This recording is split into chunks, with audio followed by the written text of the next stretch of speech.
میرے بھائی آپ نے یہ علم الحمدللہ بلند کیا جیسے کسی بھی ایک حساس آدمی کو کرنا چاہیے. اور آج ہی ایک اسکالر تھے, انہوں نے, میں نے ان کا ایک وہ سنا واقعہ, میں آپ کو بھی بتاتا چلوں, خواتین حضرات بڑے وہ دل کے قریب. انہوں نے کہا وہ 3 ایک لوگ تھے, تو انہوں نے کہا کہ بھئی یہ فیصلہ کرتے ہیں کہ ہم میں سے بے غیرت زیادہ کون ہے. عجیب سی بات ہے. تو اس میں سے ایک نے بڑھیا کو, ایک بوڑھی بڑھیا آ رہی تھی لاٹھی ٹیک کے, اس نے اس کو مارنا شروع کر دیا اور مار کے گرا دیا. اور اس کے بعد وہ جو دوسرا تھا اس نے کہا تم کیا, اس نے گری ہوئی بڑھیا پہ اور حملہ کیا اور 2 ٹھوکریں بھی لگائیں. اور وہ جو تیسرا کھڑا تھا اس نے کہا بھائی میں ہوں تم سب میں سب سے زیادہ بے غیرت. اس نے کہا کیوں, تم نے کیا کیا؟ اس نے کہا یہ ماں ہے میری. تو انہوں نے یہ بتایا کہ وہ پہلا مارنے والا تو ہو گیا امریکہ, دوسرا ہو گیا اسرائیل, اور تیسرے ہو گئے ہم جو دیکھ رہے ہیں اور کچھ نہیں کر رہے ہیں. اب یہ بات جب میں نے آپ کو سنائی ہوگی تو یہ آپ کو بہت ہرٹ کی ہوگی, آپ کو ایک درد سا پہنچا ہوگا, لیکن وہ اس درد سے بہت کم ہے جو درد فلسطین کے لوگ جو ہے اور تکلیف جو وہ اٹھا رہے ہیں. ہم بات کر کے بھی حساس ہو کے آہیں بھی بھرنے لگتے ہیں اور تکلیف بھی اٹھاتے ہیں, تو جس پہ گزرتی ہے اس کا تو سوچیں. اگر تو ہمارے لیے میٹر کرتا ہے اور امپورٹنٹ ہے تو پھر تو ہم اس کے لیے کچھ کریں گے, اور اگر نہیں کرتا تو پھر ایسے ہی ہے. تو مہر بھائی یہ جو ریڈ کاؤ کا جتنی ایک ڈیبیٹ ہو رہی ہے جو شاید لوگوں کے لیے نئی بھی ہے, دلچسپی کی بھی حامل ہے, کچھ دیو مالائی سی بھی لگتی ہے, what is it all about and what are they up to اس وقت. یہ جو آج 4 اپریل آج ذوالفقار علی بھٹو صاحب کی برسی بھی ہے, وہ جس کو عدالت نے کہا کہ وہ فیصلہ ہی ٹھیک نہیں تھا, ان کا عدالتی قتل ہوا.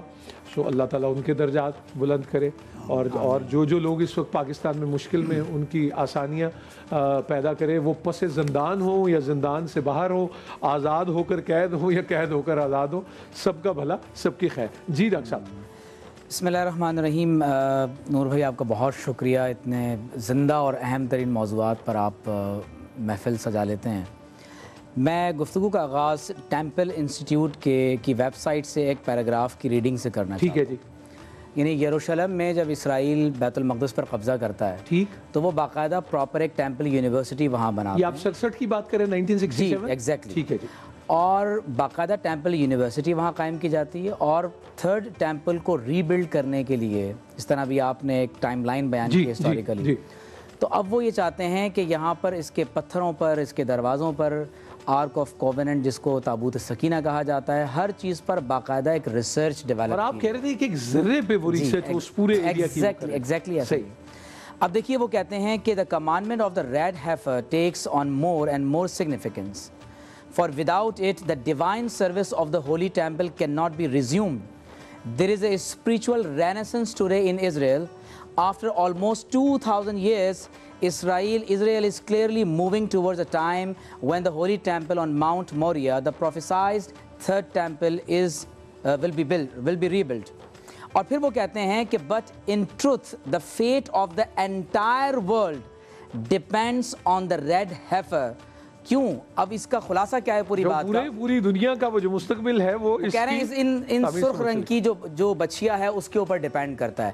یہ سپرسٹیشنز نہیں ہیں, یہ دیو مالائی کہانیاں نہیں ہیں. ایگزیکٹلی. جب آپ اولڈ ٹیسٹمنٹ کوئی کنسپریسی تھیوری جو ہم کہتے ہیں کہاں سے نکلی ہے, تسی کہانیاں بنا دے رہے وہ نہیں ہے. کوئی کنسپریسی تھیوری نہیں. یہ ایک حقیقت ہے کہ غزہ میں more than 40,000 مسلمز کو مرسیلیسلی بچرڈ کیا گیا ہے. آج کی جو میں نے ایک تصویر دیکھی کہ ایک کتا, نعوذ باللہ, اللہ تعالیٰ یعنی ہم سب کے ایمان کی حفاظت فرمائے, اور یقیناً آپ نے جو لفظ کہا وہ ہم پر بالکل سچتا ہے کہ ایک کتا ایک فلسطینی معصوم غزہ کے بچے کو اپنے منہ میں دبوچ کر لے جا رہا ہے.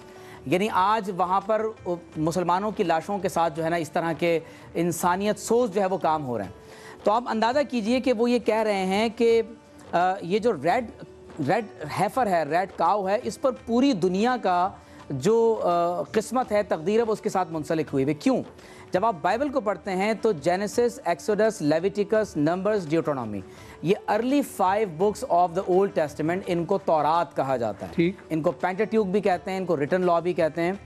تو اب آپ اندازہ کیجئے کہ نمبرز چیپٹر 19 آج آپ گوگل کریں اور اس کو پڑھ لیجئے, سرخ بچیا کی راکھ, اردو میں آپ کو ٹائٹل ملے گا. ریڈ ہیفر جو ہے وہ بچیا کا بیسیکلی ہے, اس کو بلاتے ہیں. اچھا ٹھیک ہو. تو سرخ بچیا کی راکھ تصور کیا ہے؟ جب یہودی کسی مردے کو ہاتھ لگا لیں, یا بعض ان کی شریعت میں احکامات ایسے ہیں کہ وہ ناپاک ہو جاتے ہیں. اب ہولی آف ہولیز جو آپ کو یہودیوں میں ٹیمپل ماؤنٹ جو آپ کو آج جہاں ڈوم آف دا راک قبۃ الصخرہ نظر آتا ہے اور مسجد اقصیٰ کا جو آپ کو سلور گنبد نظر آتا ہے، ہمارے نزدیک یہ اور آپ نے بار بار کلیئر کیا کہ وہ سارا ہی مسجد اقصیٰ ہے، صرف اس کو نہ کل مسجد اقصیٰ ہے، یہ صرف یعنی کوئی ایک حصہ اس میں سے مسجد اقصیٰ نہیں ہے، یہاں تک کہ یہاں تک کہ ویلنگ وال جسے وہ دیوار گریہ کہتے ہیں اور سمجھتے ہیں کہ ٹیمپل کی آخری دیوار باقی رہ گئی ہے، مسلمانوں کے عقیدے کے مطابق یہ حائط البراق ہے، یہ وال آف براق ہے جہاں ہمارے نبی صلی اللہ علیہ وسلم کو براق آ کر رکا ہے، اور اس کے ساتھ متصل مسجد براق ہے جہاں وہ حلقہ موجود ہے کہ ہمارے نبی صلی اللہ علیہ وسلم نے یہاں پر اپنے براق کو باندھا ہے۔